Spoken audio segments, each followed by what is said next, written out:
Hello everyone sir, स्वागत है आप सभी के अपने YouTube चैनल लक्ष्य ज्ञान से। दोस्तों मेरा नाम है राम जी और आप देख रहे हैं अपना YouTube चैनल लक्ष्य ज्ञान से। तो सबसे पहले सभी दोस्तों को मेरा प्यार भरा नमस्कार। तो दोस्तों चलिए आज की वीडियो को शुरू करते हैं। दोस्तों जैसा कि वीडियो को टाइटल और थंबनेल पे देख ही चुके हैं, यह वीडियो क्लास 10th की NCERT मैथ की वीडियो है और हाँ, साथ ही क्लास 10th की NCERT मैथ का चैप्टर डिस्कशन भी इसी में सम्मिलित है। तो चलिए इसी को आज हम प्रारंभ करते हैं। तो दोस्तों सबसे पहले हम आप सभी को ये बताना चाहेंगे कि जिस प्रकार से क्लास 9th की NCERT मैथ चल रही है, उसी प्रकार से हम सभी क्लास 10th की NCERT मैथ की भी शुरुआत करने जा रहे हैं। तो दोस्तों हमें आपसे उम्मीद है कि आप सभी क्लास 10th की स्टूडेंट अपने इस क्लास 10th की NCERT मैथ को पूरी तरह से देखें और भरपूर टाइम दें, जिससे आप सभी को ये क्लास 10th की NCERT मैथ पूरी तरह से समझ में आए, ठीक है ना। और ये भी बात है कि जो NCERT मैथ का जो सॉल्वेशन होगा, उसमें प्रत्येक चैप्टर के प्रत्येक बेसिक को और उसके साथ प्रत्येक अपने जो एग्जाम्पल हैं, प्रत्येक एग्जाम्पल को और जो प्रत्येक चैप्टर के जितने भी एक्सरसाइज हैं, उनके प्रत्येक क्वेश्चन को अच्छी प्रकार से सॉल्व कराने का प्रयास करेंगे। और न तो एक क्वेश्चन छोड़ना है और न तो एक एग्जाम्पल को छोड़ना है और न तो एक बेस को छोड़ना है, ठीक है ना। तो बस यही आप सभी को बताना था। तो चलिए आज से ही हम क्लास 10th की NCERT मैथ की शुरुआत कर लेते हैं। तो दोस्तों सबसे पहले हम सभी आज क्लास 10th की NCERT मैथ में चैप्टर डिस्कशन को करेंगे, ठीक है ना। तो चलिए सबसे पहले हम सभी क्लास 10th की NCERT मैथ में जितने भी चैप्टर हैं, उनका सबसे पहले डिस्कशन कर लेते हैं कि किस चैप्टर के अंतर्गत कितनी एक्सरसाइज है, जो भी हैं उनको हम सभी डिस्कशन करते हैं। तो चलिए शुरू करते हैं। तो दोस्तों यहाँ पे देखिए क्लास 10th की NCERT मैथ के चैप्टर जो हैं वे विषय सूची के अकॉर्डिंग यहाँ पे वैलिड है, ठीक है ना। और यहाँ पे हम सभी इन प्रत्येक चैप्टर को देखेंगे और इनके कितने एक्सरसाइज बनते हैं और यहाँ पे इनके कितने पार्ट बनते हैं, उनको हम सभी समझते, ठीक है ना। तो चलिए यहाँ पे देखते हैं। तो देखिए दोस्तों यहाँ पे जो क्लास 10th की NCERT मैथ का जो पहला चैप्टर होता है, वे अपना होता है, पहला चैप्टर है वे है वास्तविक संख्याएं, ठीक है ना।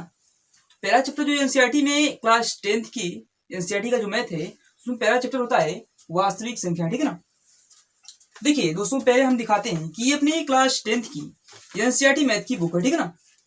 और यहाँ पे हम इस NCERT मैथ की बुक से ही यहाँ पे सिलेबस को वैलिड कर रहे हैं, ठीक है ना। देखिए यहाँ पे जो पहला अपना चैप्टर होता है वास्तविक संख्या, ठीक है ना। तो यदि वास्तविक संख्याओं में देखा जाए तो यहाँ पे 1.1 जो कि है वे भूमिका है और यहाँ पे 1.2 जो है वे यूक्लिड विभाजन प्रमेयिका है, ठीक है ना। और यहाँ पे जो 1.3 है वो है अंक गणित की आधारभूत प्रमेय, ठीक। और 1.4 है अपरिमेय संख्याओं का पुनर्भ्रमण, ठीक है ना। और 1.5 है कि परिमेय संख्याओं और उनके दशमलव प्रसारों का पुनर्भरण, ठीक ना। और यहाँ पे 1.6 है सारांश, ठीक। तो देखिए यहाँ पे जो चैप्टर 1 है वास्तविक संख्या, तो चैप्टर 1 के अंतर्गत 1.1 जो अपनी है वे भूमिका निकल जाती, ठीक। और इसी प्रकार से यहाँ पे 1.6 जो है वास्तविक संख्या चैप्टर नंबर का 1 का, तो यहाँ पे ये सारांश है, ठीक। तो यहाँ पे ये दोनों टॉपिक अपने इस जो चैप्टर 1 में हैं, तो इनको छोड़ के जितने भी बचते हैं वे अपने एक्सरसाइज के अंतर्गत आएंगे, ठीक है ना। और यहाँ पे तो कुल मिला के इतने भी है, तो यहाँ पे पहला चैप्टर वास्तविक संख्या के अंतर्गत 4 एक्सरसाइज वैलिड होते हैं, कितने 4 एक्सरसाइज, ठीक है ना। और यहाँ पे जो भूमिका है, तो भूमिका का मतलब ये है कि जो चैप्टर की शुरुआत होती है, तो चैप्टर की शुरुआत में और शुरुआत से लेकर जो भी इस चैप्टर में मुख्य बातें होती हैं वे यहाँ पे संक्षेप में बता दी जाती है, ठीक है ना। कि इसी पर यह चैप्टर अपना बेस है, ठीक। और इसी प्रकार से जो सारांश है, सारांश का मतलब ये है कि जो हम चैप्टर को पढ़ेंगे, ठीक है ना, जो हम चैप्टर को पढ़ेंगे तो उसके अंत में उसका जो सार निकलता है उसी को वहां पे एक यूनिट में दिया गया, ठीक। यूनिट का मतलब 1.1.6 करके, मतलब कि पहला जो चैप्टर वास्तविक संख्याएं हैं, तो वास्तविक संख्या में जो अंतिम का जो 1.6 है तो उसमें ये सार दिया गया, ठीक है ना, एक चैप्टर का। इसी प्रकार से ये दूसरा देखा जाए तो यहाँ पे दूसरा अपना चैप्टर होता है बहुपद, ठीक है ना। क्या होता है, दूसरा होता है बहुपद, ठीक। और यदि बहुपद के अंतर्गत देखा जाए तो बहुपद में 2.1 है भूमिका, ठीक। और इसी प्रकार से 2.2 है बहुपद के शून्यंकों का ज्यामिति अर्थ, ठीक। इसी प्रकार से 2.3 है किसी बहुपद के शून्यंकों और गुणांकों में संबंध। और 2.4 है बहुपदों के लिए विभाजन एल्गोरिथम, ठीक। और इसी प्रकार से 2.5 है सारांश। तो सारांश को और भूमिका को हम सभी जान चुके कि भूमिका जो होता है उस चैप्टर में क्या वर्णन किया गया है उसी के विषय में शुरुआत में ही बता दिया जाता है। और यहाँ पे जो सारांश है तो सारांश का मतलब ये है कि उस चैप्टर में जो हम पढ़ते हैं उसका जो सार होता है उसी को सारांश में दिया जाता है, ठीक है ना। तो इस प्रकार से अपने जो दूसरा चैप्टर बहुपद है तो बहुपद के अंतर्गत हमें कुल मिला के 3 एक्सरसाइज हल करने पड़ेंगे यदि एक्सरसाइज की बात की जाए, ठीक है ना। और जो तीसरा है 2 चर वाले रैखिक समीकरण, अपना तीसरा चैप्टर आता है 2 चर वाले रैखिक समीकरण युग्म, ठीक है ना। तो यदि इसके अंतर्गत देखा जाए तो 3.1 है भूमिका, 3.2 है 2 चरों में रैखिक समीकरण युग्म, 3.3 है रैखिक समीकरण युग्म का ग्राफी विषय हल, और 3.4 है एक रैखिक समीकरण युग्म को हल करने की बीजगणितीय विधि। जो कि बीजगणितीय विधि है यहाँ पे इस बुक में 3 प्रकार की बताई गई है, ठीक है ना। जो कि 3.4.1 है प्रतिस्थापन विधि और 3.4.2 है विलोपन विधि, और इसी प्रकार से 3.4.3 है वज्र गुणनखंड गुणन विधि, ठीक है ना, वज्र गुणन विधि। इसी प्रकार से 3.5 जो है तो 2 चरों के रैखिक समीकरण युग्म के रैखिक समीकरणों के युग में बदले जा सकने वाले समीकरण, और इसी प्रकार से 3.6 जो है तो उसके अंतर्गत सारांश है। मतलब कि जो हम तीसरे चैप्टर में पढ़ेंगे उसका जो मुख्य पॉइंट होगा तो यहाँ पे सार में दे दिया गया है जो कि 3.6 में है, ठीक है ना। अंतिम में जो होता है चैप्टर के अंत में सार दिया जाता है तो वही यहाँ पे सारांश है। अब देखिए अपना जो चौथा चैप्टर है तो देखिए चौथा चैप्टर जो है द्विघात समीकरण, ठीक है ना। चौथा चैप्टर होता है द्विघात समीकरण। तो द्विघात समीकरण जो है तो 4.1 में आती है भूमिका, उसके बाद 4.2 होता है द्विघात समीकरण, इसके बाद 4.3 में गुणनखंडों द्वारा द्विघात समीकरण का हल। इसी प्रकार से 4.4 है द्विघात समीकरण का पूर्ण वर्ग बनाकर हल, ठीक है ना। इसी प्रकार से जो 4.5 है तो 4.5 में आता है मूलों की प्रकृति, और अंत में आता है 4.6 में सारांश, ठीक है ना। तो इस प्रकार से हमें निष्कर्ष निकलता है कि यहाँ पे हमें 4 एक्सरसाइज करनी पड़ेंगी, और यहाँ पे कुल मिला के हमें 4.6 अर्थात 6 टॉपिक को अच्छी प्रकार से पढ़ना पड़ेगा, ठीक है ना। तो ये हुआ अपना चौथा। और यहाँ पे 5वें की बात की जाए तो 5वां है समांतर श्रेणी, ठीक है ना, समांतर श्रेणी। तो समांतर श्रेणी में समांतर श्रेणियां, ठीक है ना, श्रेणियां इस तरफ से समांतर श्रेणियां, ठीक है ना। जो समांतर श्रेणियां हैं तो इसके अंतर्गत हमें 5.1 है भूमिका, 5.2 है समांतर श्रेणियां, और 5.3 या 5.3 है एपी का यनवा पद, और इसी प्रकार से 5.4 है एपी के प्रथम यन पदों का योग, और अंत में 5.5 आता है सारांश, ठीक है ना, जो कि इस चैप्टर का मूल सार है। तो इसके अंतर्गत हमें 3 एक्सरसाइज को करनी पड़ेंगी, ठीक है ना। और अब चले जाते हैं त्रिभुज पे, जो कि अपना 6वां चैप्टर, कौन सा है 6वां चैप्टर है, ठीक है ना। अपने क्लास 10 की एनसीईआरटी मैथ का 6वां चैप्टर जो है वो है त्रिभुज। त्रिभुज के अंतर्गत हमें क्या है, त्रिभुज के अंतर्गत हमें आता है 6.6 में 1 में भूमिका आता है, 6.2 में समरूप आकृतियां आती है, ठीक है ना। इसके बाद 6.3 में त्रिभुजों की समरूपता आती है, और 6.4 में आते हैं त्रिभुजों की समरूपता के लिए कसौटियां। इसके बाद 6.5 में आते हैं समरूप त्रिभुजों के क्षेत्रफल। इसके बाद 6.6 में आते हैं पाइथागोरस प्रमेय, ठीक है ना। और अंत में आता है 6.7 में सारांश, जो कि इस चैप्टर का सार है। तो यहाँ पे देखिए, यहाँ पे हमें यह स्पष्ट होता है कि हमें त्रिभुज जो छठवां चैप्टर है अपन का, तो उसमें हमें 5 एक्सरसाइज करनी पड़ेंगी, ठीक है ना। तो ये रहा अपना छठवां चैप्टर। और देखिए यहाँ पे 7वां देखा जाए तो क्लास 10th की एनसीईआरटी मैथ का जो 7वां चैप्टर है वह है निर्देशांक ज्यामिति। निर्देशांक ज्यामिति यहाँ पे है निर्देशांक ज्यामिति। जब हम निर्देशांक ज्यामिति के अंतर्गत देखेंगे तो इसमें क्या है कि 7.1 भूमिका, 7.2 दूरी सूत्र और 7.3 विभाजन सूत्र, 7.4 त्रिभुज का क्षेत्रफल, और यहाँ पे 7.5 है सारांश, जो कि इस चैप्टर का सार है, ठीक है ना। तो यहाँ पे हम कुल मिला के कह सकते हैं कि 7वां चैप्टर जो निर्देशांक ज्यामिति है, इसमें हमें 3 एक्सरसाइज अभ्यास को करने पड़ेंगे, ठीक है ना।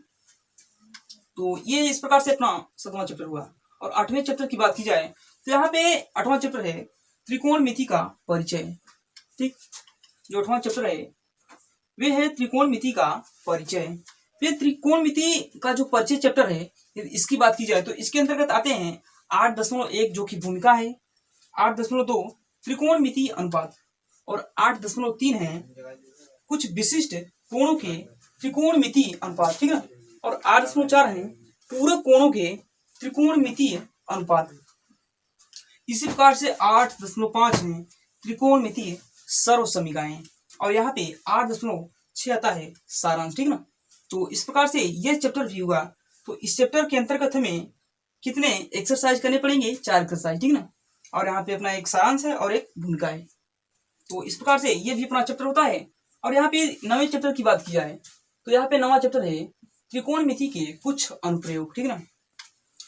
तो त्रिकोणमिति के कुछ अनुप्रयोग में देखा जाए तो यहाँ पे 9.1 या 9.1 भूमिका, 9.2 ऊंचाइयां और दूरियां, 9.3 सारांश, ठीक ना। तो इस प्रकार से हमें अपने 9वें चैप्टर में ऊंचाइयां और दूरियां ये अपने अभ्यास के लिए एक्सरसाइज हैं। और यहाँ पे 9.3 सारांश है और 9.1 भूमिका, ठीक है ना। तो इस प्रकार से 9वां चैप्टर समाप्त हुआ। और यहाँ पे ये 10वें की बात की जाए तो यहाँ पे 10वां है वृत्त, ठीक है ना। कौन सा है? वृत्त। तो जो वृत्त है तो वृत्त के अंतर्गत हमें 10.1 भूमिका है और 10.2 वृत्त की स्पर्श रेखा है, ठीक है ना। और यहाँ पे जो 10.3 है एक बिंदु से एक वृत्त पर स्पर्श रेखाओं की संख्या है। इसके बाद जो 10.4 आता है वे है सारांश, ठीक है ना, जो कि इस चैप्टर का सार है, ठीक। तो देखिए जो 10वां चैप्टर वृत्त है तो वृत्त के अंतर्गत हमें अभ्यास के लिए 2 एक्सरसाइज वैलिड है, ठीक है ना। और यहाँ पे 10.1 भूमिका और 10.4 सारांश है। अब देखिए यहाँ पे अपना 11वां चैप्टर जो है वे है रचनाएं। क्लास 10th की एनसीईआरटी मैथ का जो 11वां चैप्टर है वे है रचनाएं। तो रचनाएं के अंतर्गत ये देखा जाए तो 11.1 भूमिका है, 11.2 रेखाखंड का विभाजन, ठीक ना। विभाजन का मतलब बंटवारा। और यहाँ पे 11.3 है किसी वृत्त पर स्पर्श रेखाओं की रचना, ठीक ना। और यहाँ पे 11.4 है सारांश, ठीक ना। तो यहाँ पे इससे हमें क्या स्पष्ट होता है? यहाँ हमें ये स्पष्ट होता है कि 11वें चैप्टर में हमें 2 अभ्यास एक्सरसाइज के लिए हैं, ठीक ना। और यहाँ पे ये 11.4 ये सारांश जो कि इस चैप्टर का मूल सार है। और यहाँ पे 11.1 है भूमिका, ठीक है ना। तो इस प्रकार से ये 11 चैप्टर भी है। और यहाँ पे 12वां की बात की जाए तो अपना 12वां चैप्टर है वृत्तों से संबंधित क्षेत्रफल, ठीक है ना।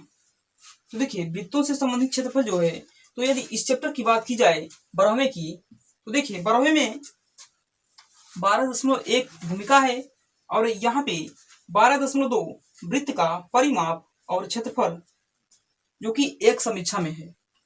और इसके बाद 12.3 है त्रिज्य खंड और वृत्तखंड के क्षेत्रफल। इसी प्रकार से 12.4 है समतल आकृतियों के संयोजन के क्षेत्रफल। और इस प्रकार से 12.5 है सारांश, ठीक है ना। तो इस प्रकार से हम इस 12वें चैप्टर के अंतर्गत 3 एक्सरसाइज आते हैं, ठीक है ना। मतलब कि 3 एक्सरसाइज वैलिड हैं। और इसके बाद 12.1 अपना भूमिका और 12.5 सारांश हुए, ठीक। और यहाँ पे 13वां चैप्टर अपना होता है पृष्ठीय क्षेत्रफल और आयतन, ठीक है ना, पृष्ठीय क्षेत्रफल और आयतन। तो पृष्ठीय क्षेत्रफल और आयतन को ये देखा जाए, मतलब कि इस चैप्टर की बात की जाए तो इसके अंतर्गत 13.1 भूमिका, 13.2 ठोसों के संयोजन का पृष्ठीय क्षेत्रफल और 13.3 ठोसों के संयोजन का आयतन, 13.4 एक ठोस का एक आकार से दूसरे आकार में रूपांतरण, ठीक है ना। और इसी प्रकार से 13.5 शंकु का छिन्नक और 13.6 जो है वे है सारांश, यानी कि इस चैप्टर का मूल अंश जो है या इसका जो सार है वे है 13.6 में, ठीक।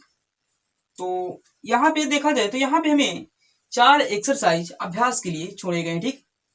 देखिए तो यहाँ पे इस प्रकार से ये भी संपन्न हुआ। और यहाँ पे चैप्टर नंबर 14 की बात किया है तो यहाँ पे है सांख्यिकी, ठीक है ना, सांख्यिकी है। तो इस सांख्यिकी को देखा जाए, ये जो अपना 14 चैप्टर है, तो इसके अंतर्गत हमें 14.1 भूमिका, 14.2 वर्गीकृत आंकड़ों का माध्य और 14.3 वर्गीकृत आंकड़ों का बहुलक, 14.4 वर्गीकृत आंकड़ों का माध्यक, ठीक है ना। और इसी प्रकार से 14.5 संचयी बारंबारता बंटन का आलेखीय निरूपण। और यहाँ पे 14.6 है सारांश, ठीक है ना। तो देखिए यहाँ पे हमें जो 14वां चैप्टर है सांख्यिकी, तो इसके अंतर्गत हमें 14.1 भूमिका और 14.6 सारांश है। तो इस प्रकार से हमें यहाँ पे 4 एक्सरसाइज अभ्यास के लिए उपलब्ध है, ठीक। तो इस प्रकार से 14वां चैप्टर है। और इस प्रकार से अपना क्लास 10th की एनसीईआरटी मैथ का लास्ट चैप्टर और 15वां चैप्टर है प्रायिकता, ठीक है ना। तो प्रायिकता की बात की जाए तो यहाँ पे 15.1 भूमिका, 15.2 प्रायिकता जो कि एक सैद्धांतिक दृष्टिकोण से है और 15.3 जो कि सारांश, ठीक है ना। तो यहाँ पे देखा जाए तो अपने इस 15वें चैप्टर के अंतर्गत हमें एक एक्सरसाइज वैलिड है और 15.1 भूमिका और 15.3 यहाँ पे इस चैप्टर के सार हुए, ठीक है ना।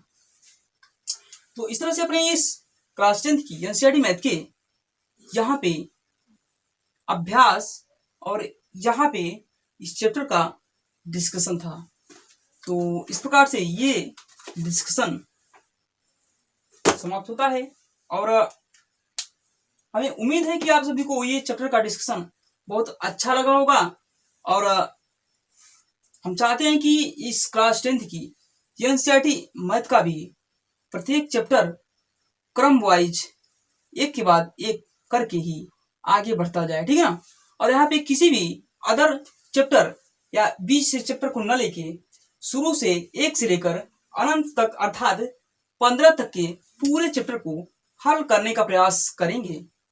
और क्योंकि दोस्तों हम सभी जानते हैं कि कोई भी चैप्टर हुआ, जो अगला चैप्टर होता है वे अपने पहले चैप्टर से जुड़ा होता है, यानी बेस्ड होता है। इस कारण हम सभी एक भी चैप्टर को मिस नहीं करेंगे और लगातार एक के बाद एक चैप्टर को हल करते जाएंगे, ठीक है ना। तो बस आप सभी को यही बताना था कि हम सभी अब क्लास 10th की एनसीईआरटी मैथ की भी शुरुआत कर चुके हैं। बस तो दोस्तों आज की वीडियो को यहीं तक रखना चाहेंगे। आज का वीडियो कैसा लगा हमें कमेंट बॉक्स में जरूर बताइए। और इस वीडियो पसंद आए तो वीडियो को लाइक करें, चैनल को सब्सक्राइब करें, वीडियो को शेयर करना ना भूलें। थैंक दोस्तों, नमस्कार।